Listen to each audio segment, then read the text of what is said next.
Estimados estudiantes, gradistas, bienvenidos a Corriente Civilista. En esta oportunidad voy a detallar muy brevemente un aspecto asociado a el íter contractual. ¿Qué significa íter contractual? ¿Cuáles son las etapas en las cuales este se despliega? Y si hay obligaciones o se gestionan niveles de responsabilidad en uno u otro sector. Cuando nosotros hablamos de un contrato, y dejen de lado el concepto del artículo 1438 del Código Civil, debemos comprender que un contrato es un órgano de previsión, primero, tanto del cumplimiento como del incumplimiento de las obligaciones. Del cumplimiento, ¿por qué? Porque así las partes, a través de sus letras, establecen la manera en la cual se va a desplegar una serie de actividades en las cuales obviamente en lo ideal se van a cumplir los intereses que ellas tuvieron al momento de contratar. Pero también prevé fases de incumplimiento en el sentido de que si existe una desviación del programa prestacional por alguna de las partes, bueno, se detecta en definitiva algún grado de incumplimiento, activándose entonces todos los remedios contractuales reactivos que correspondan, dependiendo de la naturaleza del contrato, lógicamente. Pero lo que hay que comprender a propósito de lo mismo es que el contrato y en definitiva el íter contractual, que no es nada más ni nada menos que el camino de vida, desarrollo y fallecimiento, digamos, del contrato en el cual éste surte sus efectos. Y es por eso que encontramos en primer término la fase de los tratos o negociaciones preliminares, luego el periodo precontractual, contractual, postcontractual y de fenecimiento del negocio. Respecto de los tratos preliminares, en este sector las partes todavía negociantes están efectivamente haciendo aquello, acercando posiciones, invitaciones a que en algún momento alguien realice una oferta. Por lo tanto, el objetivo inicial de los tratos preliminares no es el contrato mismo. Ese será el objetivo final, idealizado. Pero el objetivo inmediato es que luego de este proceso de negociación, alguno de ellos realice una oferta seria y completa. Por ende, cuando ya tenemos una oferta, ingresamos al periodo precontractual, que es el que ustedes estudiaron en materia de acto jurídico a propósito de la formación del consentimiento. Y esta delgada línea roja que distingue entre uno u otro periodo, que per se es bastante difuso, sería lo siguiente, que los tratos preliminares, como se los mencioné, tienen por objetivo la oferta. En cambio, el periodo precontractual tiene por objeto que alguien acepte, ¿cierto? Y desde ese momento se forma el consentimiento y tenemos contrato.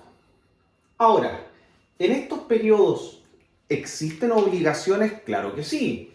En el periodo de los tratos o negociaciones preliminares, muchos deberes secundarios derivados de la buena fe contractual, artículo 1546 del Código Civil. Deber de información, deber de fidelidad, deber de lealtad, etc. Los cuales, ojo, se extienden también al periodo precontractual, pero acá ya hay una absorción del Código de Comercio.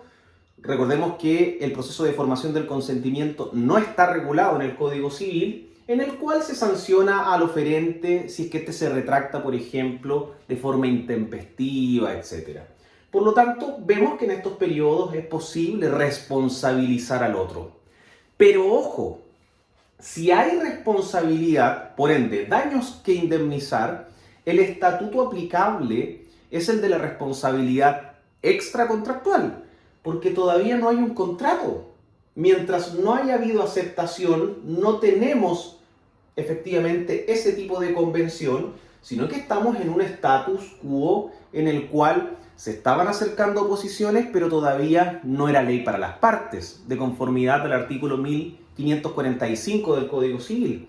Por lo tanto, los daños ocasionados tendrán que demandarse a través de el estatuto, y su indemnización me refiero a través del estatuto de la responsabilidad extracontractual por ser aquella la regla general.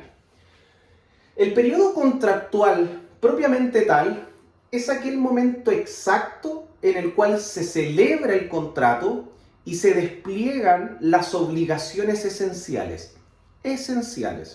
directas e inmediatas, digamos. En la compraventa, la entrega del objeto, ¿cierto? Y el pago del precio. En un contrato de arrendamiento de funcionalidad periódica, bueno, el pago de la renta, la entrega del objeto arrendado, etc. ¿Ya? Ustedes van, obviamente, gestionando más ejemplos. En cambio, el periodo postcontractual, nosotros lo tenemos que meditar como aquel de carácter eventual. ¿Por qué?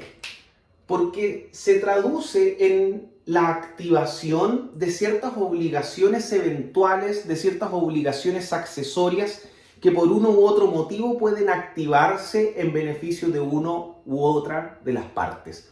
Como por ejemplo, la obligación de saneamiento de la evicción, lo cual requiere la actividad de un tercero a la relación jurídica, demandando tradicionalmente el dominio sobre el objeto, ¿cierto?, enajenado o aparentemente enajenado.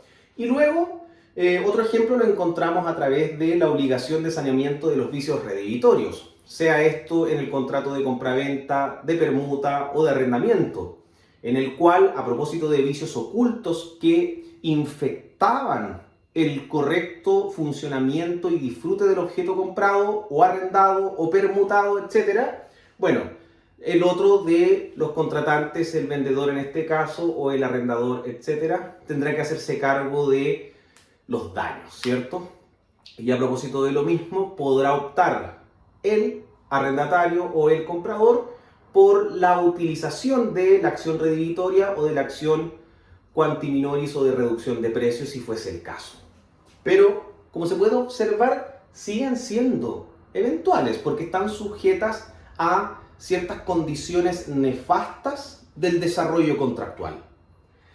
Y luego nos queda este periodo que muchas veces no se menciona, que es el de la terminación de la vida del contrato, ¿ya? Y ojo, hay ciertas obligaciones eternas, ¿ya? Y una de ellas, por ejemplo, eterna, ¿cierto? Se entiende. Es el deber de confidencialidad que nosotros tenemos una vez que se ha aniquilado un contrato.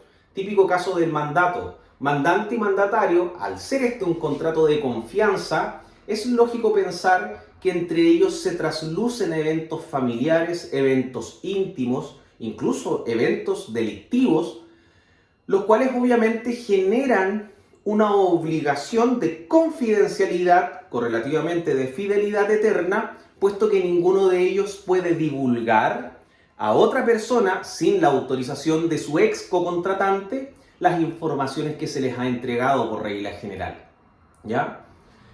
Y otro caso incluso más común que ese, lo podemos observar en materia de contrato de arrendamiento de inmuebles que han sido arrendados para comercio u oficinas, por ejemplo, en donde para el caso en el que el arrendatario ya deje de arrendar ese determinado lugar, el arrendador tiene la obligación de permitirle que posicione en un sector visible algún tipo de cartel que indique el nuevo domicilio y dónde va a darle giro a ese establecimiento de comercio.